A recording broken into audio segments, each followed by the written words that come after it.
All right, let me say this to people who are rehabilitating. This is the second part of the first video here. Look, when I show you my dogs doing these things that they're doing, it's like starting your car in the morning. You are letting it run, the engine to warm up. That's what I'm doing with these guys. I'm just warming the engine up. And every now and then you'll go over to the car, the gas pedal, and you'll hit it a couple of times. Right? Just warming that engine up. Getting it ready. That's what I mean. I'm getting these guys ready. So that when I do take off and run, it's a smooth ride, man. How do you insert yourself into a dog's life? You see what the dogs do? I insert myself at the end of that to let them know who I am. Look at this guy. The kennel's open. Look at the look. He's like, oh, I'm not coming out. I'm looking for safety. It's because I insert myself in his life at a time when it means the most to him. I just can't let them do their thing like that and then don't show them at the end who is ultimately in charge, who actually controls the emotional state that they are in, who actually controls their life, because basically we are their gods. We decide whether they live or die. So we need to be doing our job too. This is not just a cute thing, man. We've got to be able to make them feel. Look at this guy. Looking away. You ever see a dog in the shelter? A couple of dogs in the shelter, and one dog's looking at the back wall. And this dog is at the front just wagging his tail, and the person tries to call the other dog in the back to them, and the dog turns around and becomes aggressive. They are relentlessly controlling each other mentally and ultimately physically. We can determine whether it's going to be physical by the lack of the mental control. More mental control, less physical control. More physical control, less mental control. Less mental control, you got problems. And so I have to let these guys know who I am. Look at him. I'm talking, but he's taking it in. Now normally he's running out this run. I pull the gate open. He says, you know what? I need safety. I'm listening to your voice. And he says, oh, I'm not sure. You see this right here? How do you insert yourself into that? This little girl here, she's being dominant with her. She's saying, don't challenge me. That's what she's saying. Look at the hair up on her back a little bit. She likes the challenge. Why does she like that challenge? That's that wild side of her. That's that genetic side of her that we don't understand. But I have to align myself with that so that when she rises up and that wolf comes out, I can step in and bring it down verbally. That's really what this is all about. Verbally. If you got to physically do it, then you're not mentally in their head. Now, why is that, Brandon? Why do I have to physically get involved with that? Look, if you're a rehabilitator, you are dealing with so many components. There's so many arms and legs here that you have to bring in. You have to deal with the person whose dog you have and what their purpose is with that dog. If their purpose for having the dog is different than your purpose for taking on the job, that's a big problem.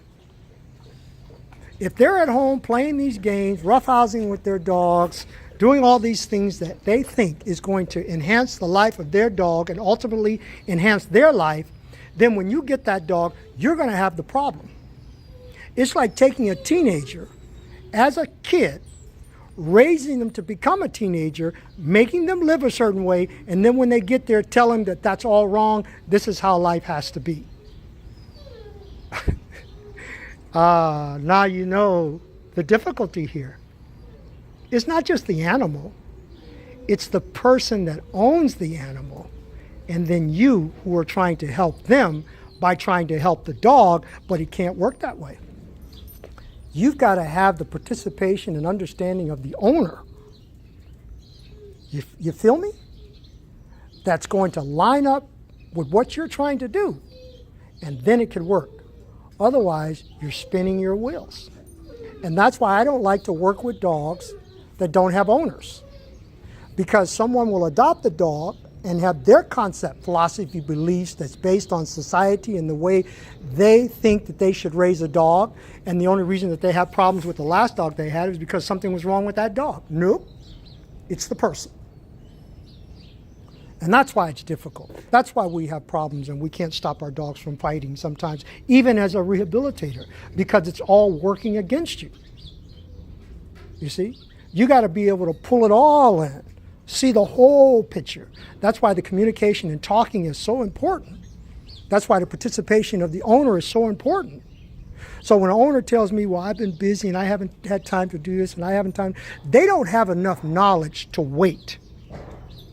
If it was big enough problem for you to bring the dog to me, it should be monumental enough for you to get right on it in spite of what you may be doing in your life. Nothing is more important. If something can make your life miserable on a monumental scale, and you come to me and I relieve that pressure, and you think because the pressure has been released that now you can slack off, well, you're going to have problems. And you are guaranteed you're going to come back and say, he's doing it again. Or you'll hear your client say, well, he was doing fine, but he's not. We know that's the person. Because if they're honest with you, they'll say, well, I haven't had time, or I've been, whatever, life takes place.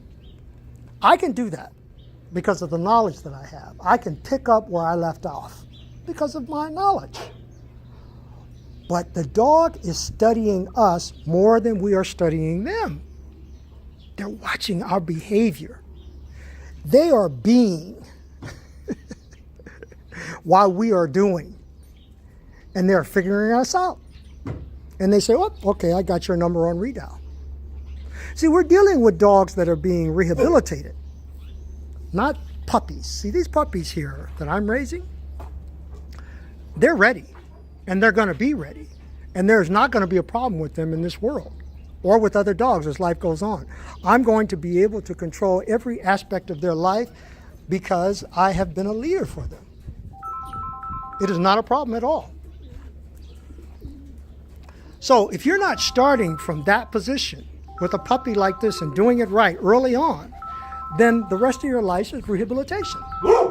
And that's okay. We micromanage training and all of that. I'm trying to get you away from that.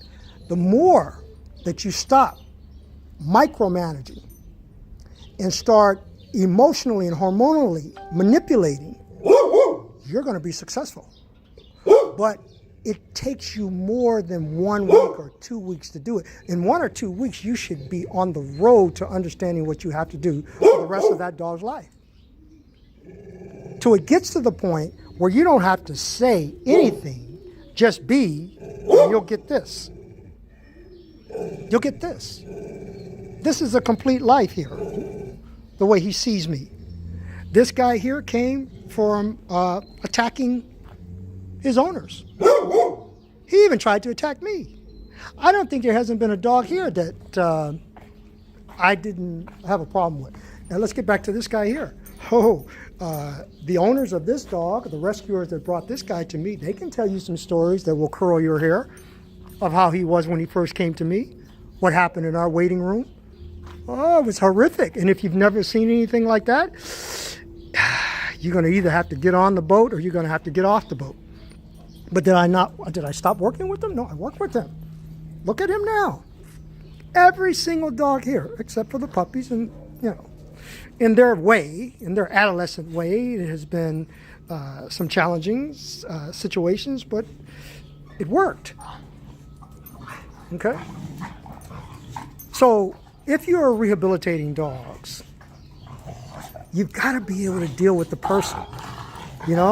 It's like you're working with the dog all day, spending all your time. The dog goes home, and the person undermines everything that you're doing.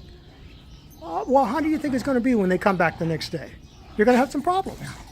So there's so much to talk about here. There is a way to deal with that, where the owner might be having problems, but you're not having problems. We need to talk about that too. But you're going to have to insert yourself in that dog's life in a certain way. You see this? All this? This is just them challenging each other. I get it, but what's my point in this? What do I have to do for this girl? There's something that I must do. I've got to hormonally manipulate her. We can talk about that at a later date, but I'm just saying what you have to do. We can let them do this, but there's a part that I have to play. Otherwise, I'm not a part of the pack. I'm not the leader. I'm just a spectator. And there comes a time when observing is not enough. Observation to get the information, then you must implement it. So we'll continue.